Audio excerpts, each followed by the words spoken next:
Hello everyone, myself Priyanka Vijay Kulkarni. In this video, we are going to discuss about the Western blotting. It is a very synonym to the Northern blotting. Yes, Western blotting is also known as the immunoblotting technique. Why? Because in these grapes, the probe which are going to use are nothing but the antibodies. Okay. Yes, so this probe system is very important in this case. So in Western blotting, what is your probe? Antibody. So this is also known as the immunoblotting techniques. Got it? Yes.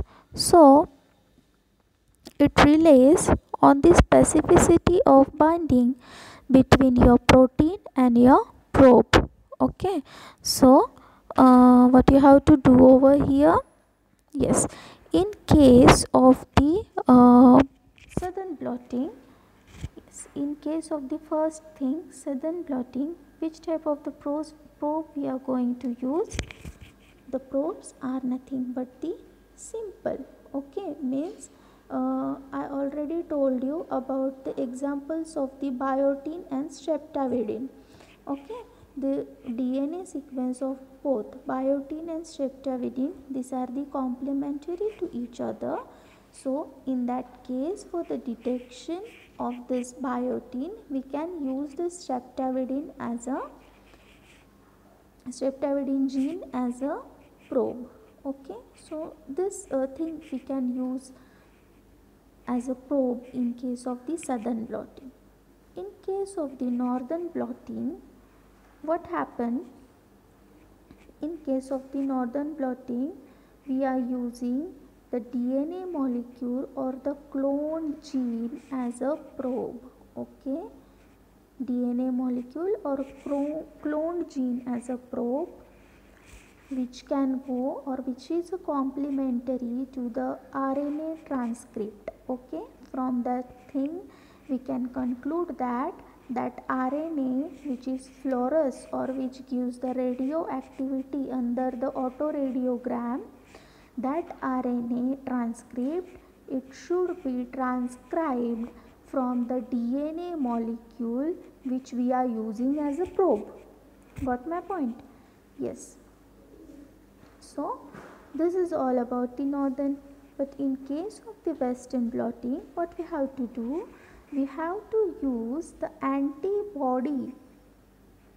Okay, we have to use the antibody as a probe against the protein. Okay, so in western blotting, what you have to detect? Protein. Okay, so what is the complementary to that protein?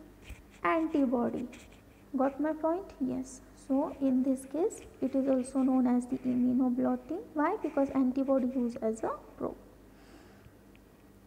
Yes. Nucleic acid, okay, means DNA and RNA. We can separate the bands of DNA and RNA and on the agarose gel. Okay, of I think 0.22 yes 0.1 to 2% of the agarose gel can use for the separation of the DNA and RNA. But in case of the protein, we cannot separate it on an agarose gel. So for the protein separation, we require the SDS phage electrophoresis, means sodium dodecyl sulfate polyacrylamide gel electrophoresis. SDS is an anionic detergent, okay, which is used to break the disulfide bonds or the different bonds which are present in the protein. Okay, so SDS phage is an important thing over here. And yes, here also the first step is collection of your protein sample. Okay, collection of your protein sample, then that collected protein sample you have to subject to the SDS phage electrophoresis. Okay, so here first step is SDS phage electrophoresis of your protein samples for the separation of the protein molecules. Okay, so suppose this is your SDS phage gel and these are your wells, so and these are your separated protein bands. Okay, now second step is electroblotting transfer. Electroblotting means what? Blotting only. but in electro means electric current is given. Okay, in case of the protein, normal blotting techniques are not utilized, so electric current is given for this blotting purpose. Means what? The nylon membrane is taken, it is putted over this gel. Okay, suppose this is nylon membrane, it is putted over this gel and electric current is given, so that whatever these protein bands which are present onto the gel, it will get transferred to the nitrocellulose or nylon membrane. Now electroblotting means this is your nitrocellulose membrane, okay, on which these bands are replicated or copied. Fine, got my points? Means electric current is given over here and the protein bands are transferred to this nitrocellulose membrane or nitrocellulose paper. Yes. Now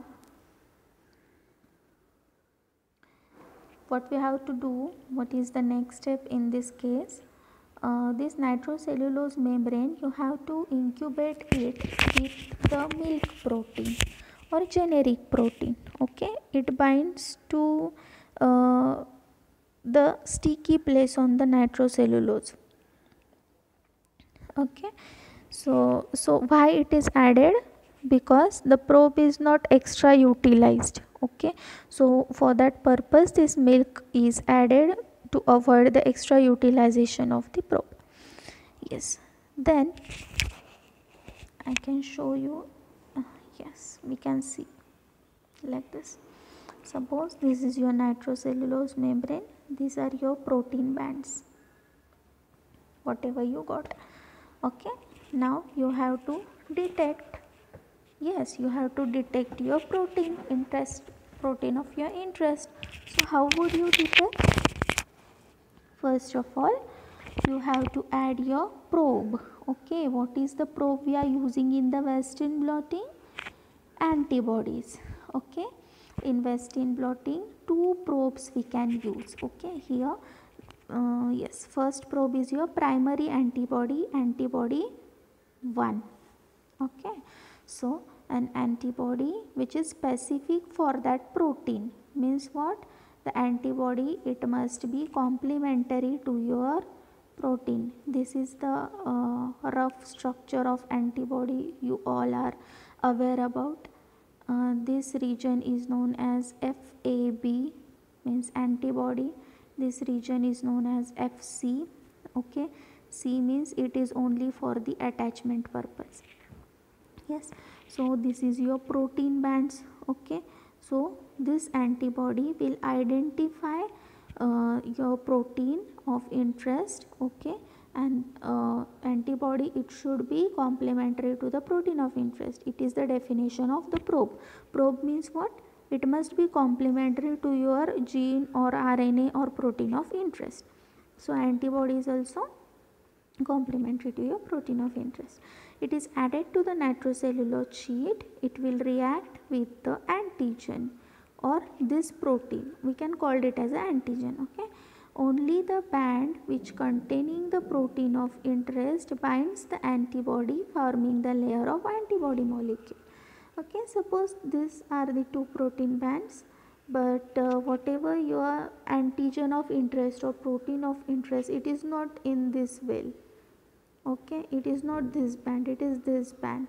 So what? Your antibodies goes and binds over here like this. Got my point? Yes, your antibody goes and binds. Why? Because these both are complementary to each other. So this is the antibody number 1. It goes and binds over here.